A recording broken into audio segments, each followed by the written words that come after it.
If you want to know what bourbons I've picked up over the last month or two, stay right where you are. Pull up a chair, grab a pour. Let's get into it.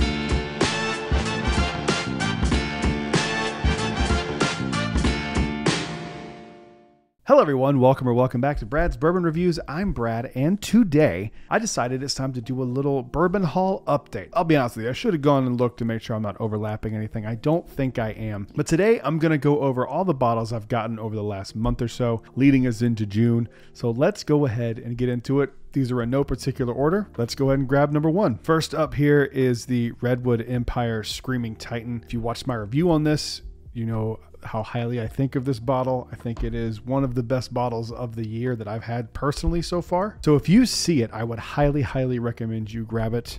I think it's really solid. And it's not easy to find from what I can tell. I've never seen one in person. My buddy grabbed it for me. Thank you to Brandon. So I didn't even get it myself. I was able to get it through him. So thank you for that. And Redwood Empire. That bottle's awesome. Moving on to the next one. I'm going to do these together because they're very similar. We have the Jack Daniel's Sweet and Oaky and the Jack Daniel's Bold and Spicy. This is the Jack Daniel's limited edition traveler exclusives that they do. This one's a rye, same kind of thing. I liked the Sweet and Oaky a lot better than the rye one. The rye one just seemed like a regular rye. I didn't really care. Not that I didn't care for it. It was just kind of simple. I was hoping for a little more out of it. But the Sweet and Oaky I really like. And I have a cruise coming up in in October.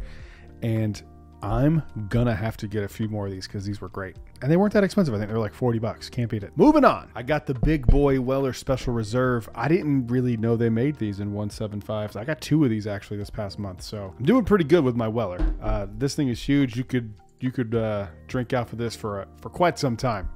And I actually use Weller Special Reserve as a mixer. So got a lot of old fashions, got a lot of Wellers and Cokes in my future. So lucky I got two of these. Moving on here to the next one. I got an Eagle Rare store pick from MDP, which is a local liquor store here in Orlando. I love this one. It's a little different. I've done reviews of most of these, if not all of these to this point.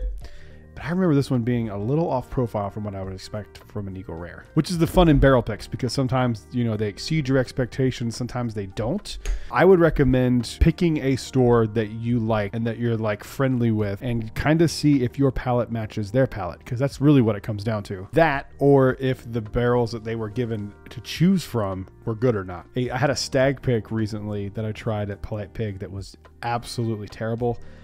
I am suspect of that person's ability to choose a good barrel, but also too, that could have been the best of the three. So you never really know. They're kind of a crapshoot, but when they're fun and there's something that you can compare to a regular release of, I think it's a really cool thing to do. So barrel picks are a topic for like a discussion type video one day. I think that'd be kind of fun. Next one, Early Times. Early Times finally started showing up back in my area, and I think I got 4 of these when I got them. I found a few back to back. I will never not have a bottle of this at the ready. This thing is a powerhouse. It is so good.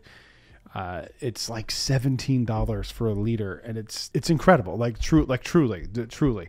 If this, I guarantee blinds well. It is so incredibly good. I know people talk about it from time to time, but like it's probably mine, other than like maybe Wild Turkey 101.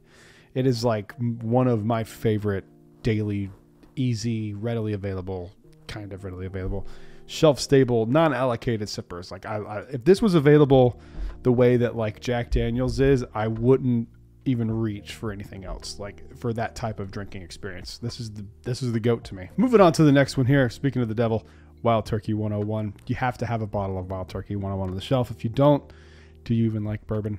You know, $22. It's about as good as you can get for that price. $25 maybe. Delicious. Moving on to the next one. Bottle I'll probably never touch again. Fireball Dragon Reserve Batch 1. I did some research after the video. Is this the one that they did where they put out their press release and said there was like 800 bottles of this? I can't imagine that's the case. This was absolute dog shit. And in my review, I said it tasted like acid reflux, and I stand beside that. Moving on. The next one is a Jack Daniel's Tennessee Tasters. This is selection number 6 from spring of 2020. It is Jack Daniel's straight Tennessee whiskey finished with toasted Jamaican allspice wood, and it's pretty good. I actually really liked it. I was surprised I didn't really know what to expect. Jack Daniel's finishing stuff is so strange. Sometimes it's really good, sometimes it's not. But this one was surprisingly really good. I liked it quite a bit. Moving on to the next one, Rock Hill Farms.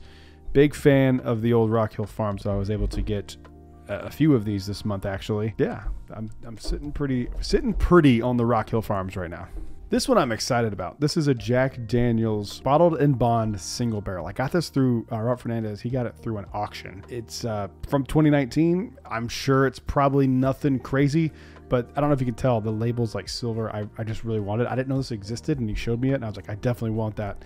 And I paid way more than I should have for it, but sometimes you got to do that to get something that's not around anymore. Two more here. This is the second to last one. I got this today, actually. This is an Evan Williams single barrel. This is one of the only, I think the only bourbon that does a vintage date on it. This was put into oak in 2015, and it was barreled on December 15th, 2015, and it was bottled on April 4th, 2024. So it's like 9 years, 8.5 years, 9 years, something like that. So I love these. It's good to have, especially for summer. This is in my summer bourbons list, so love to have these. You never really see them, so when this popped up, I had to grab one. It was like 40 bucks. It wasn't even 40 bucks. How do you not? And last one here before we call it a day on the video. I got the James E. Pepper Barrel Proof. Big fan of this one. This one's in one of my favorite bottles of the year so far. So I love it. I can't wait to try more stuff from James E. Pepper. I'm glad that I tried it, and I'm going to explore more from the distillery. But that's it for the video today. I appreciate you watching. Make sure you leave a like and subscribe down below. While you're down there, leave a comment. Let me know what your favorite bottle you picked up in the last month or so is, and make sure you subscribe, because once we hit 1,000 subscribers, we're going to do that giveaway where I give one person 5 2-ounce samples out of anything I have in the whiskey collection. That is it. I will see you guys on the next one. Until then, cheers.